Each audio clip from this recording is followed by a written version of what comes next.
and it's a man unit. Then you ask it, why you not a movie star? I didn't want to be a movie star. This the same Negro that hated on Bernie with this same thing. I didn't want to be a movie star. No, you couldn't be a movie star. There are 30,000 new scripts in Hollywood every year. Not one of them asks for a country bumpkin black dude that can't talk good Obukabe and look like Mr. Potato Head. There ain't none. You would have to have range. I played a lot of characters, 60 movie roles. I'm not playing Cat Williams in there. I don't know, Cat. We might not let you drink anymore the way I mean, we ain't even got... I'm not fueled by alcohol. I've had a sip, less than you.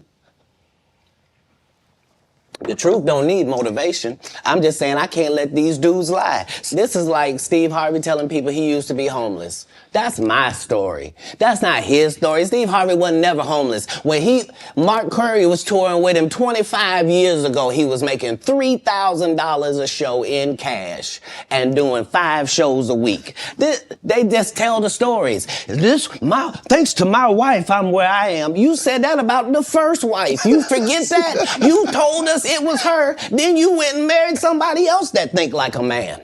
Like, what are you talking about? They think they can rewrite history. Guy Torrey did a beautiful special about the Comedy Store and Fat Tuesday, where he said that Steve and Cedric and Kevin Hart and Tiffany Haddish came through there and made...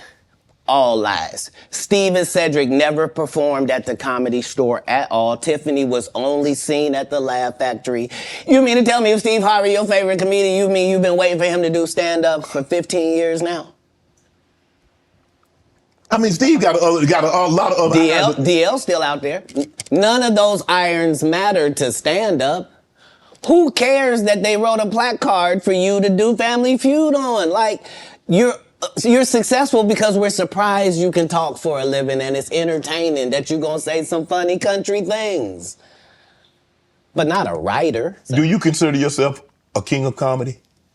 Where does Cat... No, they consider that. Oh, like when, after Bernie left, them same 3 guys I'm telling you about, the kings. Yeah. Right? Because DL is the greatest. Yeah. There's no DL slander gets tolerated. But...